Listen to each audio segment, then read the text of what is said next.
It's said that cannibals eat human flesh to survive. But what if human meat became so popular that even regular folks started munching on it with gusto? Well, something like that actually happens at this meat shop in France. Hundreds of people gather outside a simple meat shop right in the middle of the city. The owner of this shop sells a special kind of meat that's so delicious, people are willing to pay whatever he asks for it. Days went by, but the crowds didn't shrink, and the meat's popularity only grew. The meat tasted so good that whoever tried it could never forget it. One day, a customer asked the shop owner, Vincent, whose meat this was. Vincent lied and said it was Iranian pork. As soon as they heard this, the news spread like wildfire through the streets around the shop. Now people got even more curious. The shop got so crowded that traffic jams started forming on the streets. People who were just trying to keep their shops afloat yesterday were now earning millions. On the other hand, big meat factories were on the verge of shutting down because of this shop's sudden popularity. But it wasn't always like this. Just a few weeks ago, Vincent's shop was so empty, not even a fly would visit. On the surface, Vincent and his wife Sophie's lives seemed pretty good, but the truth was, hardly any customers ever came to their shop. Before selling the meat, Vincent would give it a good massage. He believed it made the meat taste even better. But his customers just thought it was a load of nonsense. One day, some activists attacked his shop, threw animal blood all over his couch, and beat Vincent badly. Some people really hate those who eat meat and those who sell it. These people are called vegans. These vegan activists often attacked Vincent's shop, causing a lot of damage. Because of this, Vincent's failing shop was sinking deeper into debt. One day, the couple visited their friends Mark and Stephanie's house. Like Vincent, Mark was also in the meat business, but his situation wasn't like Vincent's. He had a shop that was doing really well. When Mark found out that vegan activists had attacked Vincent's shop, he gifted him a rifle and told him to keep it until he could beef up his shop's security.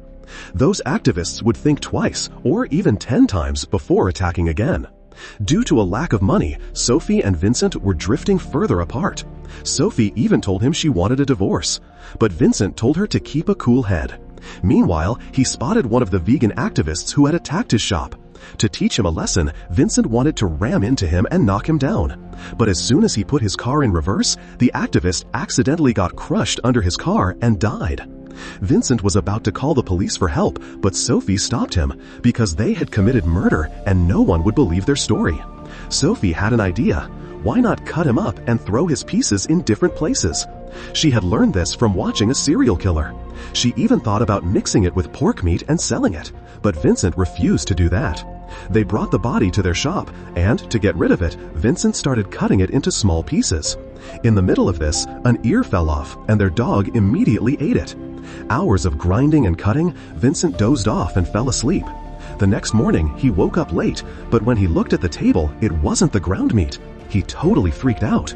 Before he could even think straight, a customer came to the shop and asked for the same meat she had bought a little while ago. It turned out that Sophie had accidentally sold her human meat instead of pork, and the woman absolutely loved it. Vincent tried to stop her from buying that meat, but the woman just couldn't forget its taste, totally unaware it was human meat. Sophie also started arguing with Vincent, insisting they sell it. After that, Vincent had to sell it. To hide the truth behind its unique taste, Vincent had to lie and say it was Iranian pork prepared by very few people in the world. After the customer left, Vincent told Sophie that they had just sold human meat. Sophie didn't find it weird at all. In fact, she thought it was the best way to get rid of the dead body. Vincent thought she had gone crazy, and he went to throw the meat away, but then another man showed up, wanting the same Iranian pork the woman had just bought. Slowly, that dead body became famous as Iranian meat, and they both earned a ton of money by selling it.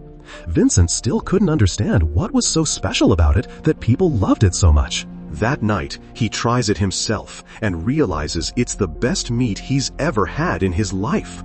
Sophie says the person they killed was actually a vegan. These people don't eat meat or animal products, so maybe that's why their meat was so tasty. She suggests, why don't we kill these vegan people and sell their meat in our shop? People would love it and we could make tons of money. But as soon as he hears this, he stops her from saying anything more, because she was talking about selling humans for money. The next day, his daughter Chloe brings her boyfriend, Lucas, to meet them. Vince had been eagerly waiting for that day. He had prepared a really amazing meal with his own hands for the occasion. But as soon as he serves Lucas, Lucas refuses to eat the dinner he prepared. Vince finds out that Lucas is also vegan. Seeing this, Chloe also refuses to eat, and both of them just leave. Seeing this, Vince's blood boils because that girl ruined his entire day's hard work in just 1 minute. He realizes Sophie was right. These vegans should be wiped off the face of the earth. That night, they both go to a vegan restaurant, and among all the vegan people there, they pick the restaurant's owner. The plan was simple: kill him, then cut him up, grind him, and sell him.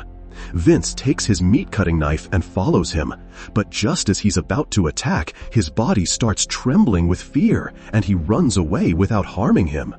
Sophie says they need more practice, so the next day they pretend to be vegans among a group of vegan activists. Among all those people, they were looking for the weakest prey. Throughout the day, they meet many people, but then they come across a skinny guy who genuinely appreciates their efforts and their love for animals. Sophie had found her target. They lure the guy to the parking area on the pretext of having a chat, just as they had planned. They start thinking of different ways to kill him, but their plan gets messed up once again when they see that the skinny guy showed up with his friends. Vince quickly hides his knife and starts to leave, but the group stops them and says, "Today we're going to attack a meat shop. You should come with us too." They were trapped. Fearing exposure, they both have to go along with them, and soon they realize that the shop they came to vandalize was his friend Mark's. Vince was already secretly jealous of Mark's booming business anyway. So, to mess up his business, they trash his shop and destroy everything. Doing this gives him a lot of satisfaction, because now he wasn't the only one who suffered losses. The more they thought about their plan, the more complicated things became. Soon, they stop agreeing with each other and start arguing.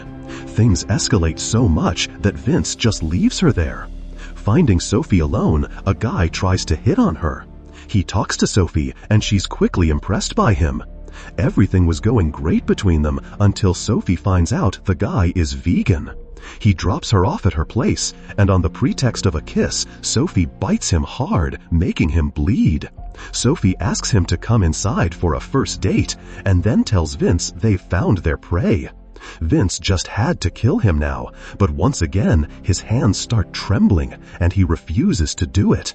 Sophie says, "If you don't kill him, I'm sleeping with him tonight."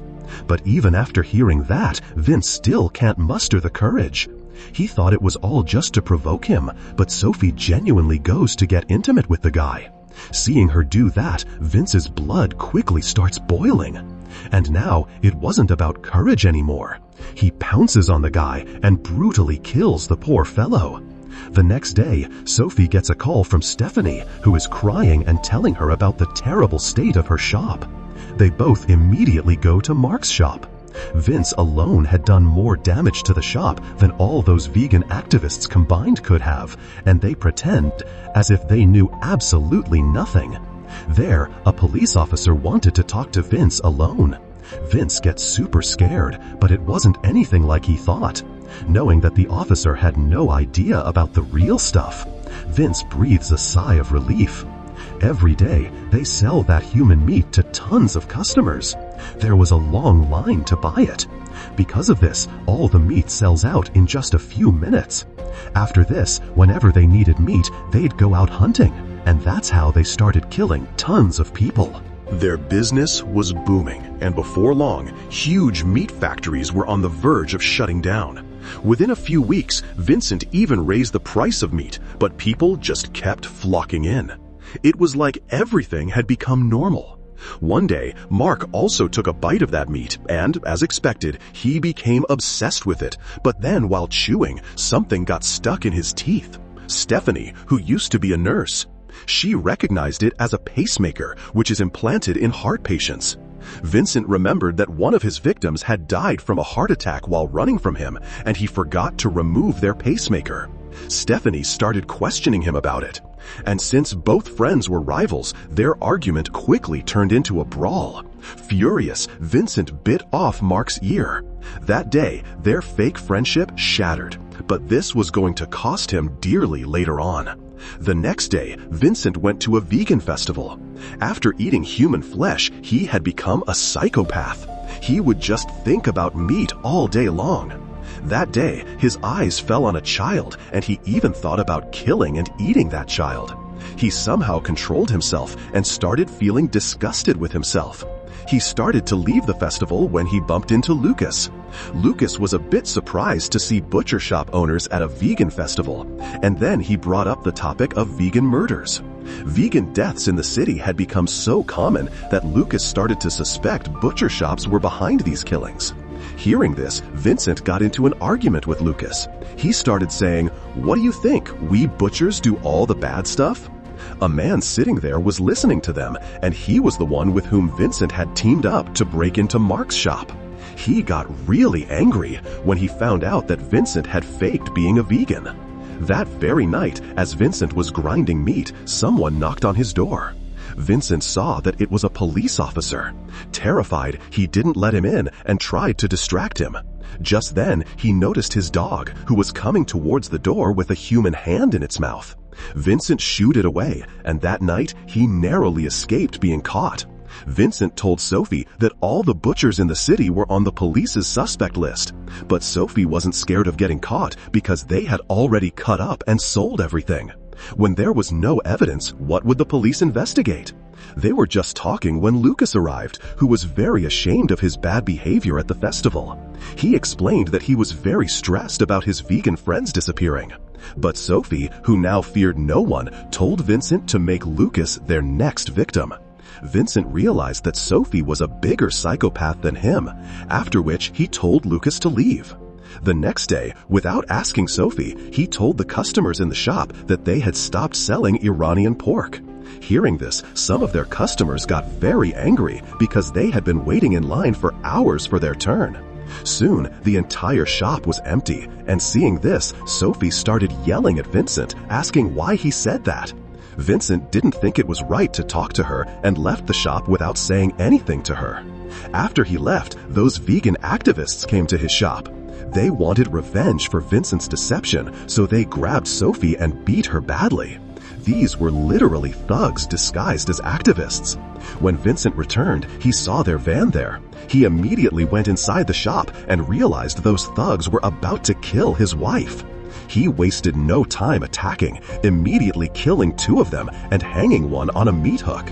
He was about to kill him when Sophie, seizing the opportunity, stuck another sharp hook into his eye and killed him. At the end of the movie, we are shown that Sophie and Vincent were soon caught, thanks to Mark and Stephanie. They were the first ones to report their strange behavior to the police, which later became a major piece of evidence against them. Vincent and Sophie had committed a total of 30 murders, which led to them being sentenced to death by hanging. And with that, the movie ends right here. I hope you like this story. Thank you for watching.